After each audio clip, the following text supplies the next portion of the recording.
Well, last time we talked about Black Wall Street. I remember that last year, right? A lot of us didn't know too much about it. Today we're going to talk about a man in history.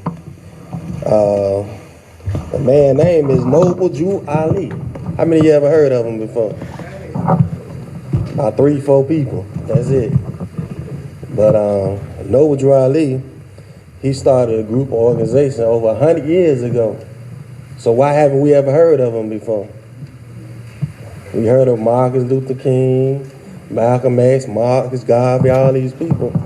But they said Noble Drew Ali is one of America's greatest secrets because they said that he was divinely prepared by God to come to us here in America to speak. He spoke our language, and he also came to bring us back our birthright and our nationality.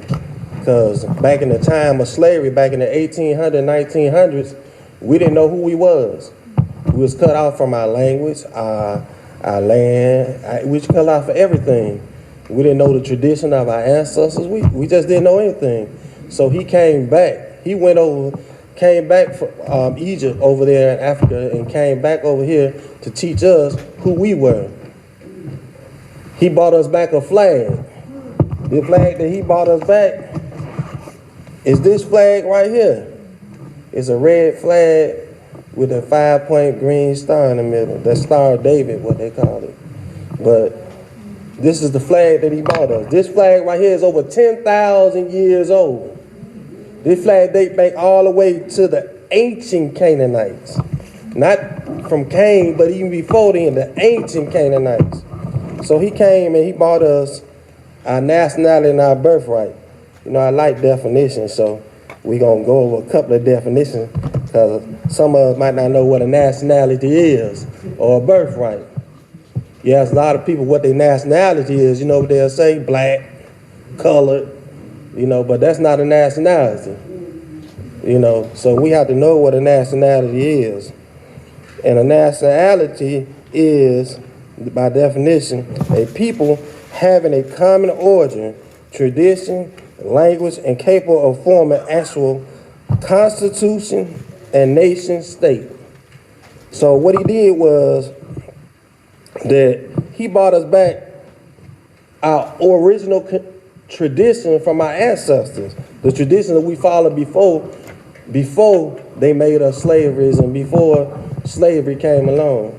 You know, a lot of times, you know, I'm gonna get another birthright. A birthright is a privilege or a possession to which a person is entitled by birth. See, by birth, you know, a lot of time in the script they talk about the birthright.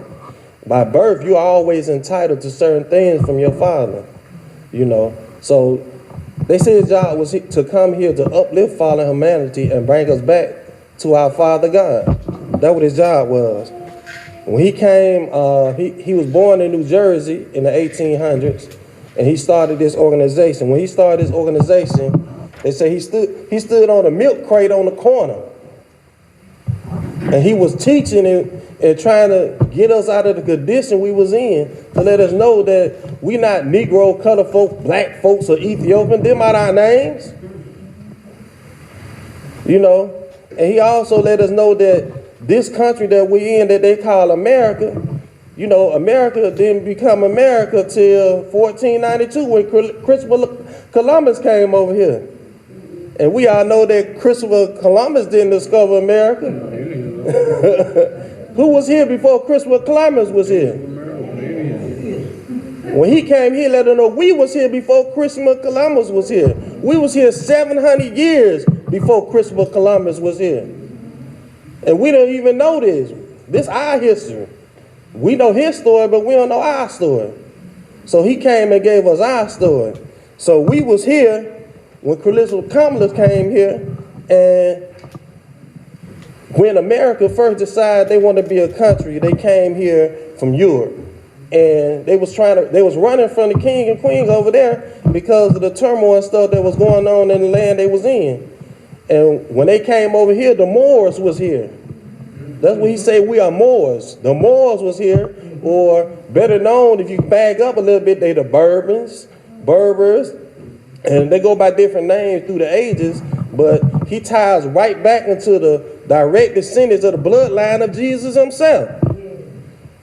We are the original Jews. We are the original children of Israel. We are the Moors. Everything that the Europeans learned, they stole it from us. They stole everything from us. So we've been over here all this time. And you know, the Sultan of Morocco, they said this is a Christian country, supposed to be, but in truth, it was an Islamic country because the Moors was Islamic people and they ruled the whole land. They conquered from Europe all the way to Spain for over 800 years. And these are our ancestors. And while we was here, they came over here and the Sultan of Morocco gave America this land to start their country in. And they was the first country that ever recognized America as a country. And they signed a peace treaty with America in 1777, which was the first peace treaty America ever signed with anybody, because they're the first country that recognized America as a country. And this peace treaty has been over 200 and something years old. And this peace treaty is the only peace treaty that has never been violated by the American government. The only peace treaty. They violated every other peace treaty they ever had with anybody. Native American, anybody, but with the Moors, they're the longest standing allies. They even allies up until this day and time, right? So when Noble Drew Ali, they called him the prophet back in them days. And when he started, he went to Chicago. He started in New Jersey, Detroit. He went to Chicago. And when he went to Chicago, he opened up the first temple, which he called the Moorish Science Temple. And right now, today, the Moorish Science Temple have hundreds of temples here in the United States that we probably ain't never heard of. How many ever heard of the Moorish Science Temple? One person. You know what I'm saying? And these organizations have been over here 100 years. Back in 1913, when the prophet Noble Drew Ali was here, it had 17 temples in the United States and over 100,000 followers. This day and time, the Moorish Science Temple had over 100 temples in every state. You name it. Portland, Oregon, New York, Tennessee, Alabama, right here. Detroit, Jersey, D.C., New York. And he bought these temples here because we are a nation of people. You want to know that we have a nationality. We have a flag. We are a nation of people. Back in Chicago, when they was putting political people into office back in the 1920s. They were swaying their election because they was working on one accord, a whole nation of people. And that's the same thing, you know, and he tried to teach us this all over the country, that we need to get together under one banner so we'll be able to put people in office that we need in office to do the things that we need to do. And we have the Moors here in Alabama, they teaching our youth, feeding the home, they doing a lot of stuff that you probably don't know about. You know, they go to Parker High School, Washington, Hayes, all the different schools and teach the people, you know. And that's and the job of them is to uplift the fall of humanity, right? But he came to redeem us from mental slavery. Mental slavery, because we was mentally slaves. I'm read a little stuff out of this thing right here. I'm going to tell you about the Moors and some of the things. It said, the Moors was a great civilization. 1711 AD, they came here. For 800 years, from 1700 to 1400, they ruled the world, okay? And the Moors, they was the greatest mathematicians. They was the greatest builders. They was the greatest everything. You know, you ever heard of the Europeans in the Dark Ages? In Spain, they was in the Dark Ages. The Moors, us, our ancestors, bought them out the Dark Ages. Because when we conquered them and we showed them how to build and how to do things, you know, and when we showed them these things, you know what they did? They took everything everything and copied it. Even like the Moors, they wear fez, you know. and the Freemasons, they wear fez. But they fez, they pin down on one side because they only have so many. But you see a Moor, when they wear their fez, it spins like a helicopter because they're the master builder. They have the 360 degrees of knowledge that the Masons, the copycats, will never have. Because the ones you see, they got it from us, our ancestors, and they don't have it all. But I'm gonna read this right here. It says, Christopher Columbus in 1492, the same year the Moors that were defeated. It's a coincidence, no incident or chance of this happening, but the betrayal of the African empire by those for gold and fortune in the West Africa. It says that you will bow down to them as more. You had two choices when they defeated the Moors. We had two choices. We can either go back to our land, or either we can worship them, right? We worship them or be under them. And that was the only thing you could do. So some of our ancestors decided that they was going to stay here and that they was going to be under the king rulership and do as they told. And those who stayed here, they told the secrets. They told the secrets to the Europeans and the Spaniards them, and that way they betrayed us. They betrayed us. And because of that, then they started going into West Africa, snatching up or kidnapping us and forcing us to be American slaves. It is known historical fact that around 90% of African slaves from is from West Africa. So 90% of the African slaves that were here, they were from West Africa. And like I said, we came from over here 800 years, 700 years before Christopher Columbus was here. We was here. So they said, but as time went on, the Europeans also started taking slaves from other parts of Africa, because what started out as for a revenge of the Moors became a purely financial endeavor, and slavery was big business for 400 years. So it say most of the slaves that American came were Muslims when they got here, because they were West Africa, who were all Muslims at the time. Then, like in the movie Roots and Amistad, you go back and rewatch them, the Moors, the Berbers of West Africa once coming to America, all other slaves mixed with each other for 400 years. So all men and women whose father and mother came out of the transatlantic slave trade had Moorish blood running through their veins. You are Moors by descent and decency. And it says that this is a historical fact. They know all of this, but they don't tell you all of this for a reason. They know who you are, but you don't know who you are. And they did this for a reason. To keep you in mental slavery, right? And they say in order to further break the kidnap who knew exactly who they were, their language, the religion, etc., would keep them fighting their forced enslavement. The slaveholders began to murder all who knew the whole truth, and only leave those who did not know it. And forced they had successfully removed a national knowledge of who we were from us. They started calling themselves slave masters because they were now the masters of what they created. So they shaped and they conditioned us.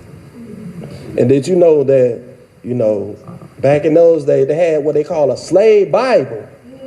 And in the slave Bible, the real Bible has 1,189 chapters in it, right? But if you ever see a slave Bible, it only has 229 chapters in it. And in this slave Bible that they gave us to shape us and mold us to be good to master, to do what we told and to fall in the land. But our prophet, Noble Ali, came so he can expose this and let us know who we are. And they didn't want him to be on the scene teaching us. He died mysteriously. Like all our black leaders, they killed him back then. I mean, think about this. 1800s, we still semi in slavery in early 1900s. And you coming up before your time, he was a man before his time, because he was coming bringing this knowledge to them back in 1900s, early 1900s. And they were rising up, and they was knowing, and they had to get rid of him. Because every leader we have, you know, they'll get rid of them quick and fast in a hurry, right? Because they believe in that. But that is who we gonna dealing with today. Noble Drew Lee. And I got a short little thing I'm gonna play. So they're gonna tell you a little bit. It's just about 4-minute video. And it'll tell you, wait a minute. I ain't hooked up to the Bluetooth or something. Y'all can hear it now, y'all can't hear it. Y'all gonna hear it though, wait a minute. Oh, these ain't on. Noble Drew Ali. On January 8, 1886, Timothy Drew was born in an unnamed city in North Carolina. It is said that he was born to... The Moorish signs, the prophet and the Moorish signs still close there. You got that? At this time.